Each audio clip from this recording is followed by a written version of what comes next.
जिंदगी हमें कई बार ऐसे दौराहे पर ले आती है जब हमें ये समझ नहीं आता कि किस राह जाना है। एक रास्ता सही लगता है तो दूसरा गलत। हमें उनमें से किसी एक को चुनना होता है। छत्रसाल के बड़े भाई बलदीवान के सामने भी ऐसे ही दो रास्ते थे।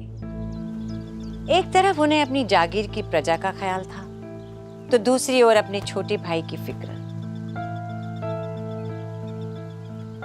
बहुत सोचने के बाद भी जब उन्हें कुछ समझ में नहीं आया तो उन्होंने किस्मत के हाथों अपना फैसला छोड़ दिया और कुदरत ने अपना फैसला सुना दिया।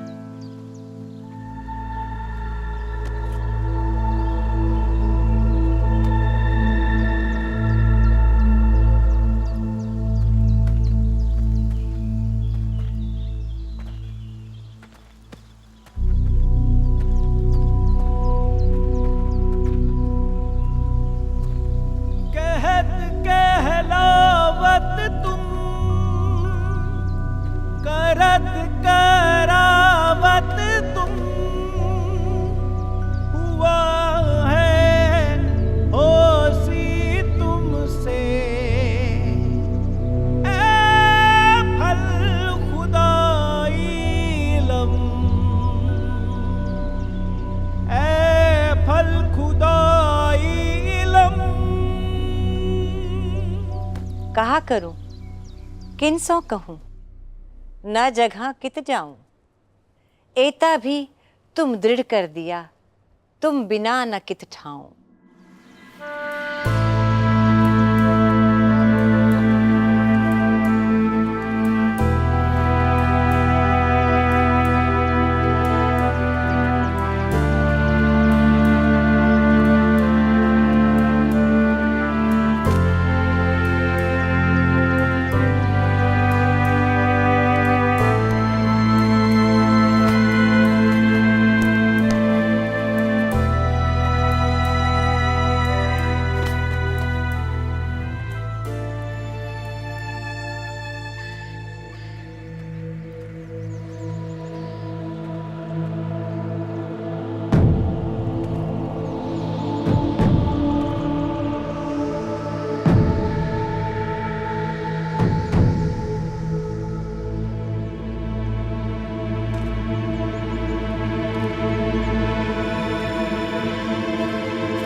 लिख दो दुष्ट औरंगजेब को अपनी मैयत के लिए कंधों का इंतजाम कर ले।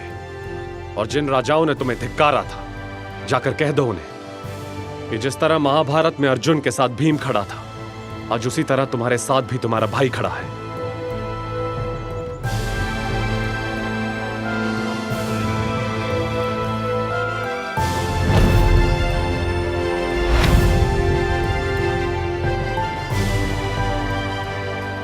आप नहीं जानते आपके इस निर्णय से हमें कितना बल मिला है।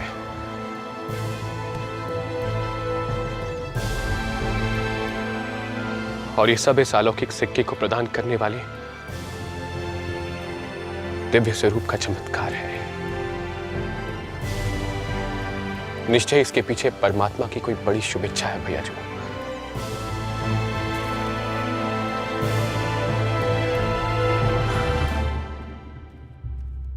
तुम्हारा स्वागत है बलदीवान। बहुत उचित समय पर आए हो। यहाँ की स्थिति बहुत गंभीर हो चुकी है। सुना है हमने। हद हो गई क्रूरता की। हम चुप नहीं बैठेंगे भैयाजू। हमें गांव वालों की रक्षा करनी होगी। गांव वालों की सुरक्षा तो हम भी करना चाहते हैं, लेकिन इन हैवानों से लड़े कैसे? न हमारे पास लोगों की संख्या है न युद्ध का सामान। ये युद्ध नहीं है भैयाजू जिसमें हमें सेना की आवश्यकता हो। मतलब इस समय मुगलों का मकसद है गांव वालों को डरा धमकाकर अपनी सेना में शामिल करना। उन्हें तो इस बात का इल्म ही नहीं कि यहां कोई उनसे लड़ने के लिए बैठा हुआ है और हमें इसी अवसर का फायदा उठाना होगा भैयाजू। हमें समझ नहीं आया छत्ता, तुम कहना क्या चाहते हो? बंद मुट्ठी को तोड़ना मुश्किल होता है भैयाजू, लेकिन अगर मुट्ठी खुली हो तो अलग अलग उंगलियों को तोड़ा भी जा सकता है और काटा भी। छत्ता बिल्कुल ठीक कह रहा है। मुगल सैनिक टुकड़ियों में बंटकर गांव वालों पर अत्याचार कर रहे हैं, और अगर हम भी टुकड़ियों में बंट जाएं तो बहुत से गांव बचा सकते हैं। जी, और तभी हमारा उद्देश्य और हमारा संदेशा हमारे भाइयों तक पहुंचेगा। कैसा संदेशा छत्ता? अगर हमें हमारे बुंदेली भाइयों को मुगलों की सेना में शामिल होने से रोकना है, उनकी सोई हुई देशभक्ति की भावना को जगाना है, तो हमें उन्हें प्रमाण देना होगा कि हम उन दुष्ट मुगलों से लड़ने में सक्षम भी हैं और प्रतिबद्ध भी।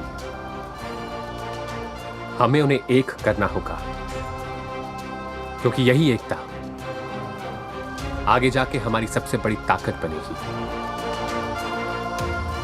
युद्ध केवल हथियारों से नहीं, आत्मबल से जीता जाता है। जाइए, बिगुल फूकिए स्वराज का, और अपने विवेक और शौर्य से अन्य राजाओं को भी प्रेरित कीजिए। अपनी माटी को मुगलों के भय से मुक्त कीजिए और अपने पूर्वजों को अपने पराक्रम से तृप्त। विजयी भवा।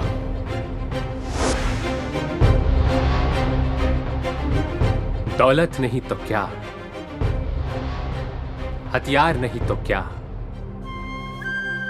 हमारी दौलत, हमारे हथियार, हमारे लोग हैं जिनमें हमने मुगलों के खिलाफ विद्रोह की तड़प देखी है। और हमें इस चिंगारी को हवा देकर एक प्रचंड ज्वाला का रूप देना है। प्रणाम कुंवर जी। अभी भी खबर आई है दोबरा के पास पालेर गांव में हमला हुआ है। वहां के सारे नौजवानों को बंदी बनाकर ले गए मुगल। वहां से किसी धुरमंगत बख्शी का संदेश आया है आपके नाम।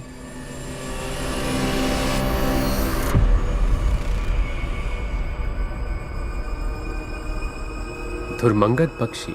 कहाँ है वो बच्चा? जाने दो मेरे बेटे को, उसने कुछ नहीं किया।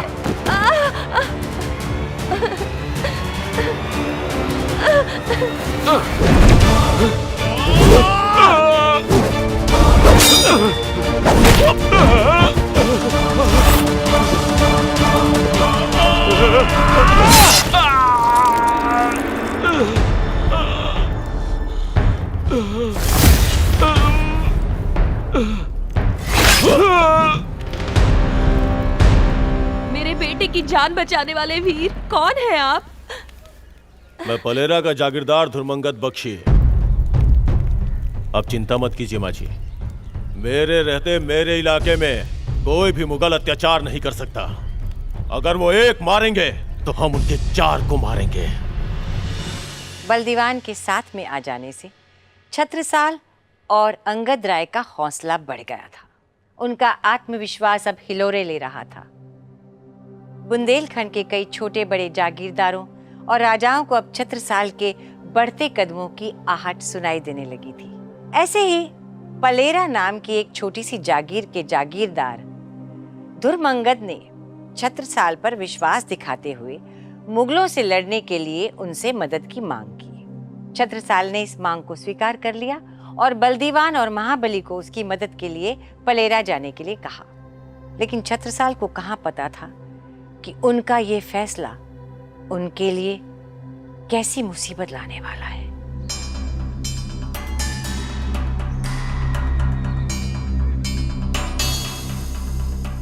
कितने लोग थे? 5? 10?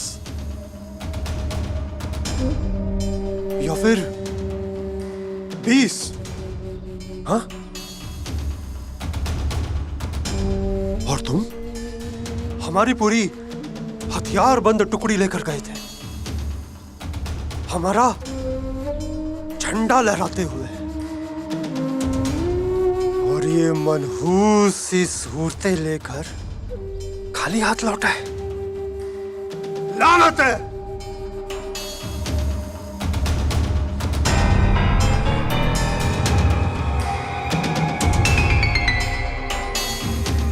हम खुद जाएंगे, उनके इलाके में जाएंगे। देखे तो सही किस चींटी के पर निकल आए हैं। दुर्मंगत बख्शी, ये तो पलेरा का जागीरदार है, जानते हैं हम इसे। दोस्त नहीं कहेंगे, लेकिन इतना जानते हैं कि इसके दिल में भी स्वतंत्रता की ज्वाला उतनी ही प्रबल है जितनी कि हम सब के अंदर। लेकिन लिखा क्या है इसमें? उसने हमें मदद के लिए पुकारा है।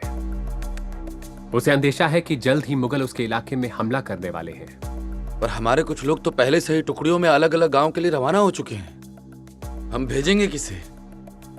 हम मदद की पुकार को नजरअंदाज नहीं कर सकते भैयाजू। वैसे पलेरा यहां से दूर नहीं है, तुम कहते हो तो हम जा सकते हैं। और वैसे भी हमारी कुश्ती का तो अभ्यास यहां हो नहीं पाएगा। अब जाएंगे तो 2-4 मुगलों को धोबी पछाड़ देकर ही आएंगे। क्यों भाईजू, है ना छत्ता?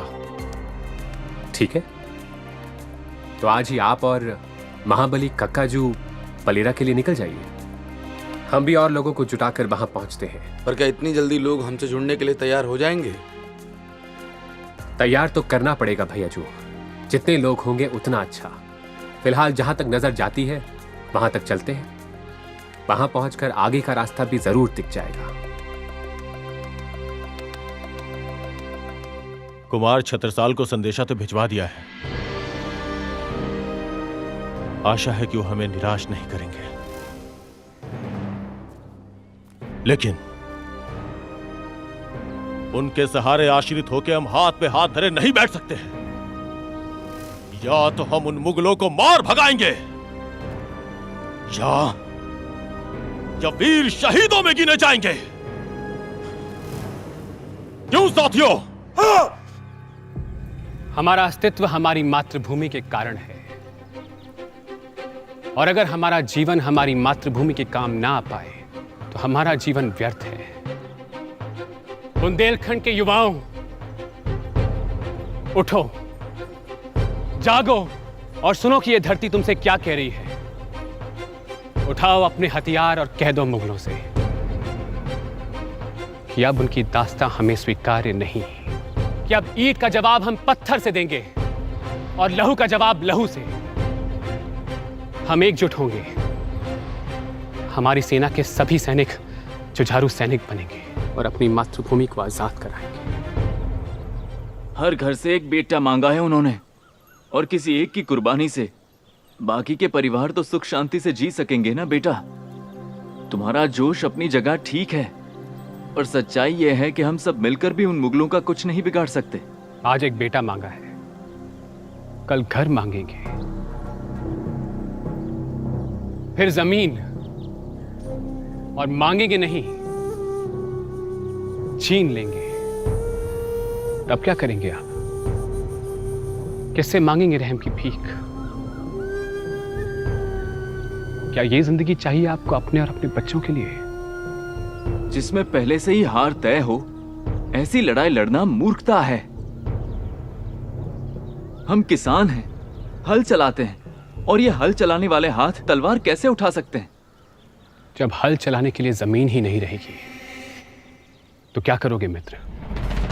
हल के लोहे को पिघलाकर अब हथियार बनाने का समय आ गया है मेरे भाई। अगर हल को ही पिघला देंगे तो भीख तो मांगनी पड़ेगी, न खेती होगी न फसल। माफ कीजिएगा कुंवर जी, इस मुहिम में हम आपका साथ नहीं दे पाएंगे।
इन बुत परस्तों की उम्मीदें इन बुतों में बसती हैं।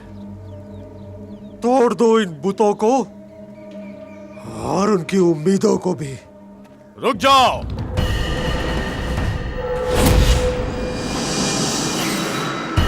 तो तुम ही हो वो काफिर। अच्छा हुआ जो तुम खुद आ गए।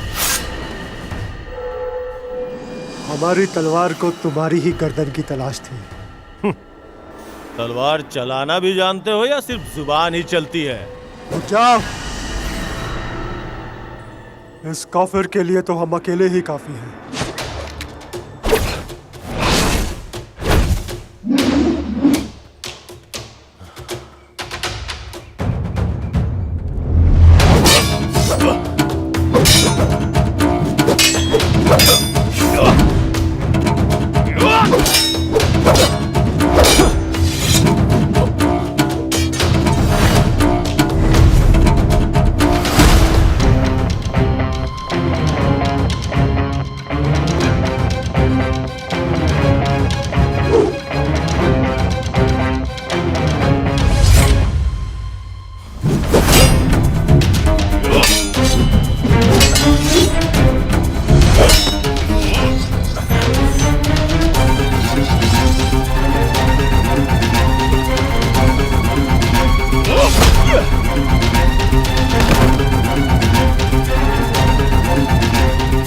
देख क्या रहे हो?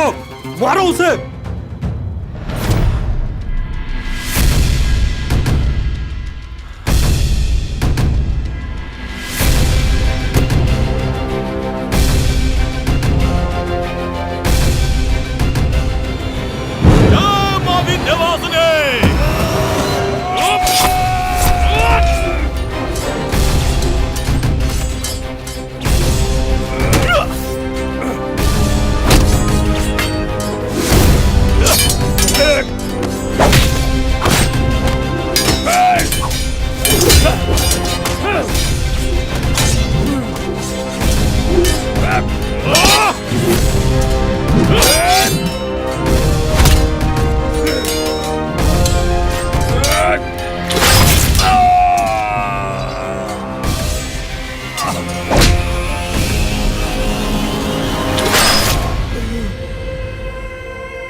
किसने किया? काकाजू, आपको कुछ नहीं होगा। आपका इलाज होगा और आप ठीक हो जाएंगे काकाजू। आपका छत्ता आ गया है काकाजू। तुम जल्दी जाओ, वैद्य जी को बुलाओ, जाओ।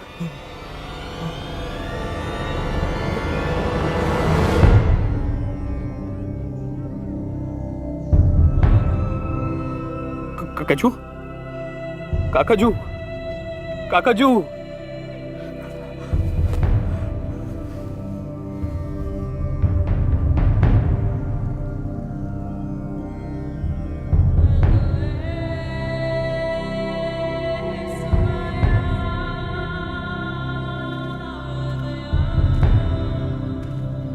बलदेवांजू, महाबली की अंतिम यात्रा की तैयारी हो चुकी है। ठीक है, हम देख लेते हैं।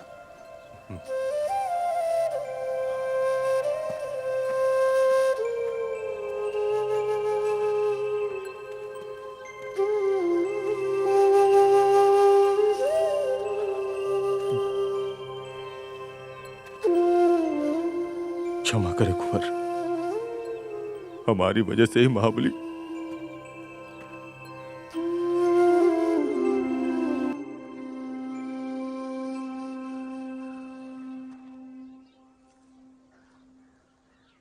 महाबली जैसे योद्धा हजारों सालों में एक बार जन्म लेते हैं। एक योद्धा के लिए गौरवशाली मृत्यु है कि वो रणभूमि में लड़ते लड़ते प्राण थे। महाबली भी वीर गति को प्राप्त हुआ।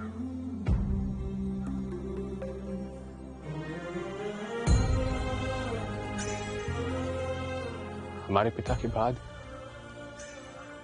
यदि किसी ने हमें सुरक्षित होने का अनुभव कराया तो वो महाबली थे।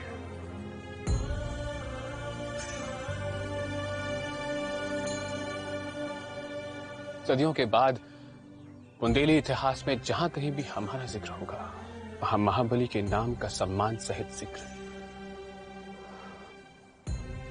अवश्य हो।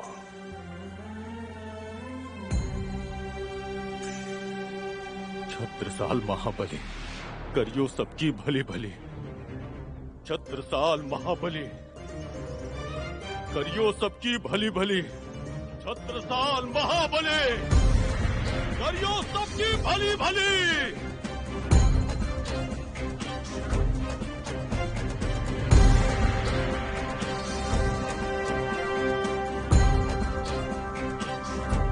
सौगंध है मां विंध्यावासिनी की, महाबली की हत्या का ऐसा बदला लेंगे कि मुगलों की पुश्तें याद रखेंगी। गुण जो किए महाबली तुम आए, सो इन जुबा में कहे न जाए। जो बरखा बूंदे गिन ली भी जाए, पर गुण तुम्हारे कोई गिन ना पाए।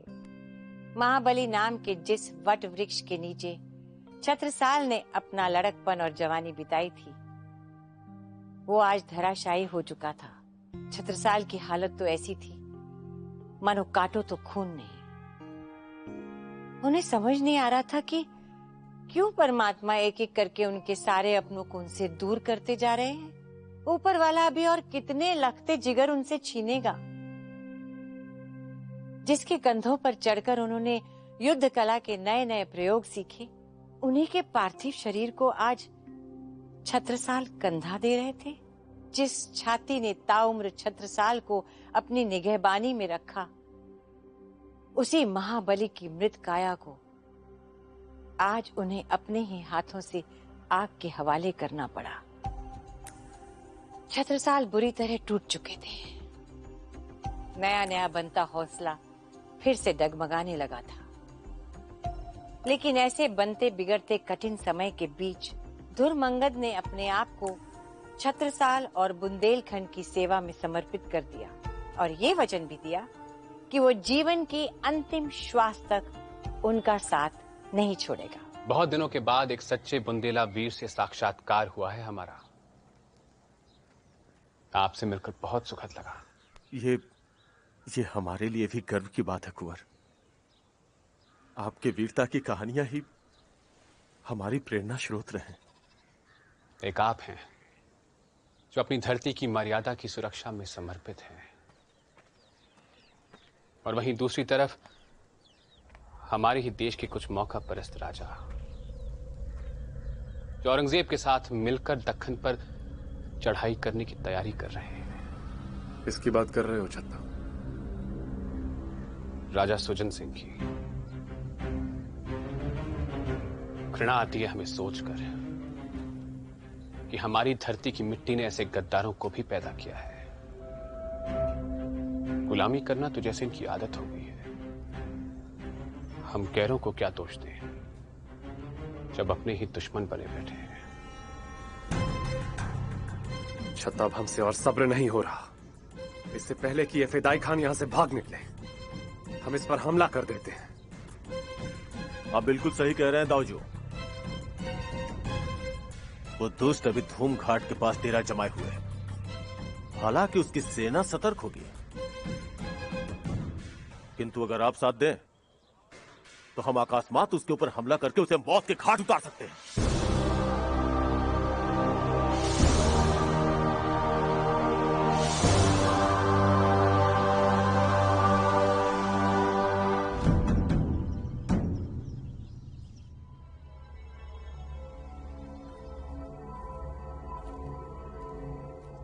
ये अलग से रकाबी लाने का क्या मतलब है तुम्हारा? तुम्हें पता नहीं हमारा खाना एक साथ परोसा जाता है।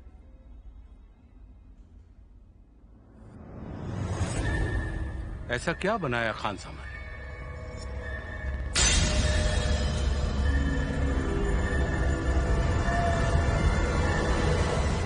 फिदाई खान।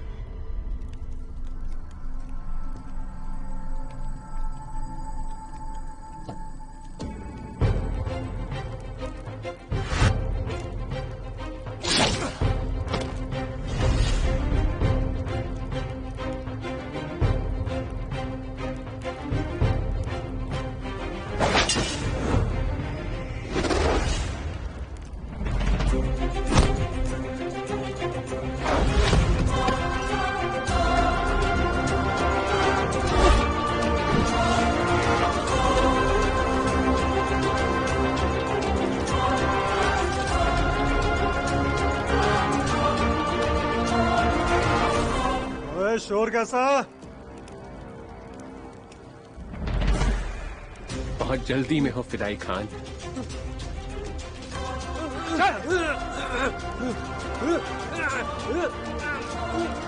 सिपाहियों! सिपाहियों! सिपाहियों!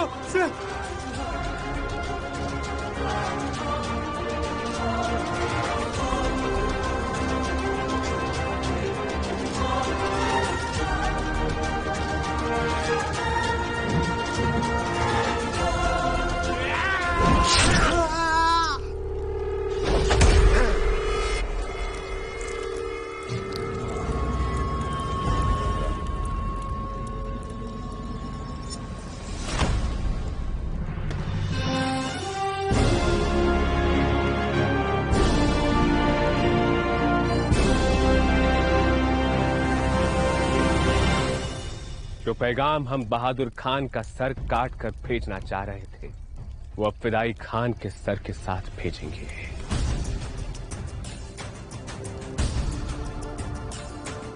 अब दिल्ली तक गूंजेगी बुंदेलों की दहाड़, अब औरंगजेब तक पहुंचेगी हमारी ललकार। जय मां विंध्यवासिनी। दिल्ली के सुल्तान को बुंदेलखंड के बेटे का सब प्रेम नमस्कार। आशा है हमारी भेंट आपको पसंद आई होगी। बहुत जल्द आपसे मुलाकात होगी। भवदेव, आपकी मौत छत्रसाल।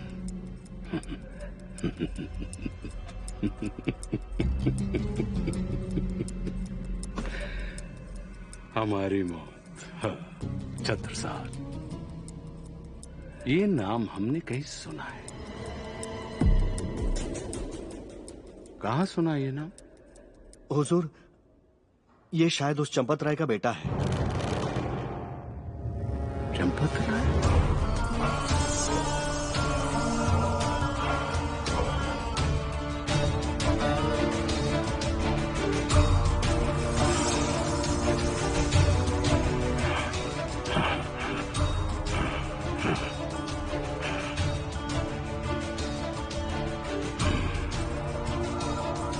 चंपत राय। फिदाई खान को उसके अंजाम तक पहुंचाकर छत्रसाल ने जो आग लगाई थी, पहली बार उसकी तपिश औरंगजेब तक पहुंची थी। उसके नाम की गूंज आज पहली बार मुगल सल्तनत के जसेम गलियारों तक पहुंची थी। छत्रसाल ने एक ही तीर से दो निशाने लगाए थे। फिदाई खान का सर धड़ से अलग करके उसने महाबली की मौत का बदला तो ले ही लिया था, साथ ही साथ अपने नाम की धमक से मुगल सल्तनत को भी हिला दिया था। औरंगजेब के आसमान से ऊंचे घमंड को आज पहली बार एक आम से लड़के ने चोट पहुंचाई थी। लेकिन ये चोट कितनी गहरी है, ये तो आने वाला वक्त ही बताएगा।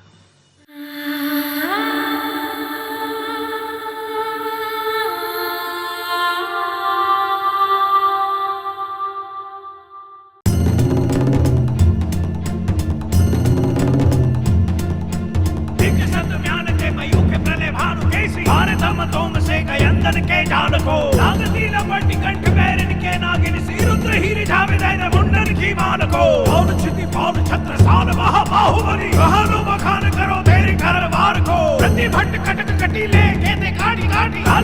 नील की कले उदेती काल को भूज भूज कैसे की वे संगिनी भुजंगिनी सिखे दिखे दिखाती दी हजारुण दलन के अख्तर पाखरन बीच धसी जाति वीर पैरी मार जात पर बाह जो जलन के जय राम चंपती के छत्रसाल महाराज भूषण सके करी बखान को बलन के बच पर छीने